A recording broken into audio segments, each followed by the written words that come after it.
the one thing I'm seeing people say online is give this man an Oscar. And I'm just like, okay, is that sarcasm or is that really good acting? Yeah, apparently he was in tears. He was crying. He's really out there, and he's making waves. And I wasn't sure if you saw any of his work recently. I keep hearing the fans saying things, and my boys, that the WWE has gotten much better. Honestly, I hope that's the case because when our business gets hot, it's great for everybody. It's great for the fans. It's great for the product. But the stuff you guys are telling me right now sort of suggesting otherwise. So I withhold comment until I'm able to watch it. I'll say this for Paul, and you and I both know this, Franny. Paul is an amazing promo. Oh yeah, he can get on there and do it. And so the fact that he's been kept not out of sight, but not put in a prominent position for how long, it seems odd to me because he is so damn good on the mic. Well, he was taken off because he apparently was injured because they had put him through a table. And so he had some time off, but as far as I know, he was still back there writing and leading the boys backstage or whatever. But now what's the angle here? It's like Punk had a favor that he had to get from Paul, and it's to have Paul in his corner, correct, instead of in the other corner. Instead of in Reigns' corner, he's going to be with Punk. And this was the big dramatic build-up. I'll play this so you could see the over-the-top. Yeah, let's watch it because I didn't see it. Body language.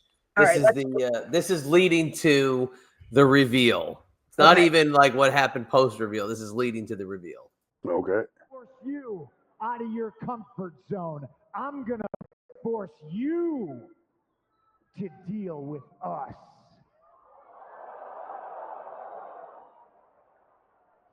Because at WrestleMania, in the main event, in my corner, your wise man, my best friend, Paul Heyman.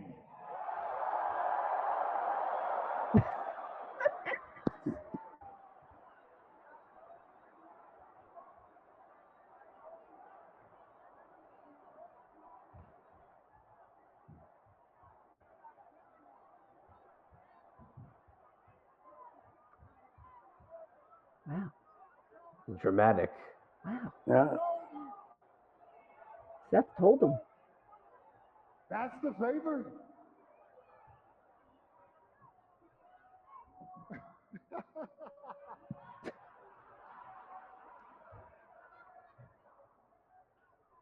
You understand he loves me, right? He needs me. What? I saved him. Even if I let him, he wouldn't. That's your WrestleMania Night 1 main event build right there. Centered around Paul Heyman's decision of cashing a favor. Does he start crying and stuff after this? Because I heard it was just when CM Punk gets beat up, and then he's outside the ring with Punk. Oh, no. And then Monday, Rollins goes to curb stomp Heyman and stops and says, "Now you owe me a favor." Oh, so now but I'm pumped. So now, yes. So now again, as I put up the graphic before, the WrestleMania buildup for the main event of night 1 is completely built around Paul Heyman owing people favors. Not owing people checks and money, owing favors to people. So, wow. Can you believe that right now as we stand, that is the buildup? I mean, that was, I got to say, it was good watching it, but rewatching it, it kind of looks like it fell flat. Yeah, well, I think confusing to the fans, I think, but once they have a chance to digest it, what I was taking from as I was watching it there, that was the first I'd seen it, is intrigue. Right there's, God forbid how long we talk about the wise man will be in his corner, and everything you can telegraph from 6 miles away. The fact that there's the intrigue, there, I think, is going to be helpful for them. You know, again, they're in a quandary, right? I mean, Punk can deliver a great promo. Roman Reigns. Roman Reigns, there you go. You know, he's obviously gotten much better on the mic, and we know what Paul can do. So if you put these pieces together, there's going to be intrigue. And now, like based off of what you said happened Monday with Seth Rollins, you know, I don't know if it's necessarily like main event caliber in the way that it's laid out, but it's certainly going to add intrigue into the first night main event. There he is, right there. That was after he got. Look at his face. I'm sorry, I said Punk got beat up. It was Reigns that got GTS. He's very theatrical, which I like because you know that's what a good manager does. It's all about facial expressions. Now, in the past, this is just my opinion. I could be wrong. Every time I've seen Paul at ringside, he really doesn't get too involved. Like usually just stands there and it's all in the facial expressions. Mm-hmm. What would make me pop huge is if we're going into WrestleMania and Paul does something to help Punk win. You know what I mean? Like he does something like trips Roman or something like just getting physical, getting involved and not just standing there. Yeah. And being eye candy for the crowd. You know what I mean? Because like, you know, you used to utilize me all the time. Mm-hmm. And anybody knows that if I was at ringside, I was going to get involved. Sure. Now with and Paul, at the right point. Like with Paul, he usually doesn't do anything. So for me, like I would love to see him get physical and do something and then him turn to Roman and start crying. I had to, I'm with him, blah, blah. You know what I mean? And just do something. And that would make that feud so much more. Yeah. But, you know, will he do something like that? I don't know. I don't want to just see him stand there. Yeah. Well, again, we can see that he's, you know, not exactly in his fighting shape, right? Well, no, but he doesn't have to go in and do a big spot or anything. Just a little something that gives me edge. Heyman Conrana. Well, no, just giving the edge to Punk and Roman being like, "What the hell are you doing?"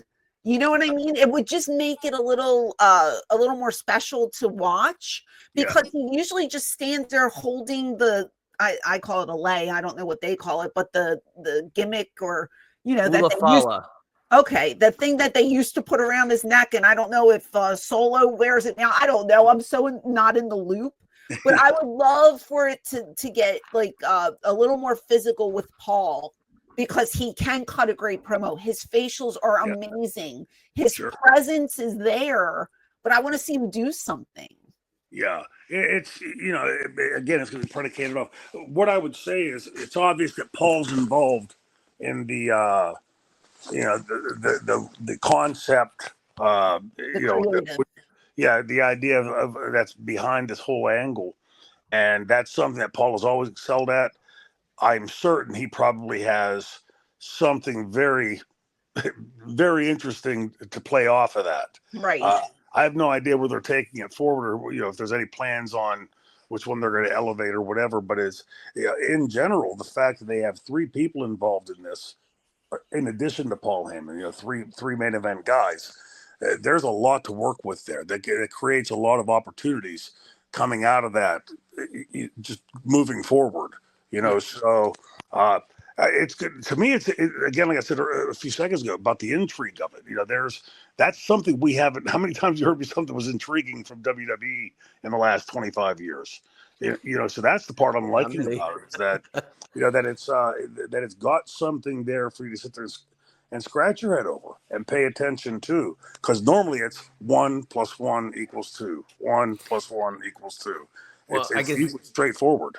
I can say this is, you know, the fan responses, it's kind of they're telegraphing Heyman, the swerve being he goes with Rollins after all this.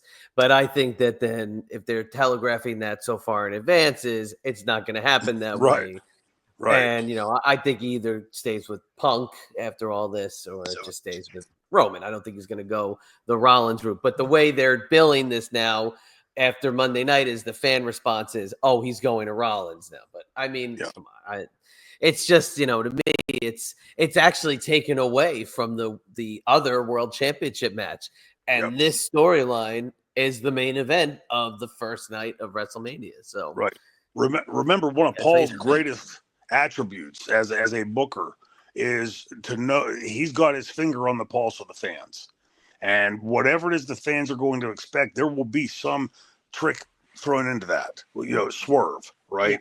Yeah. And swerves always draw. When it's done well, when a swerve is done properly, I'm off the top of my head, I'm trying to think of some time that a swerve was thrown in and utilized properly and not worked. So the fact that we have 3 people here involved, and God knows could somebody else come out from his past during that match? There's going to be a lot to play with there for them.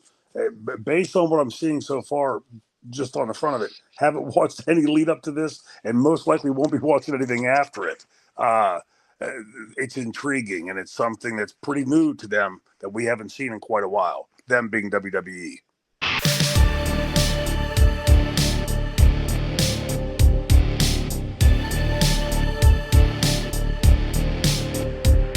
Hey there, it is the Queen of Extreme, Francine from ECW. Do you want to see more of me? Click over here to watch another video, or click over here to listen to my podcast. And as always,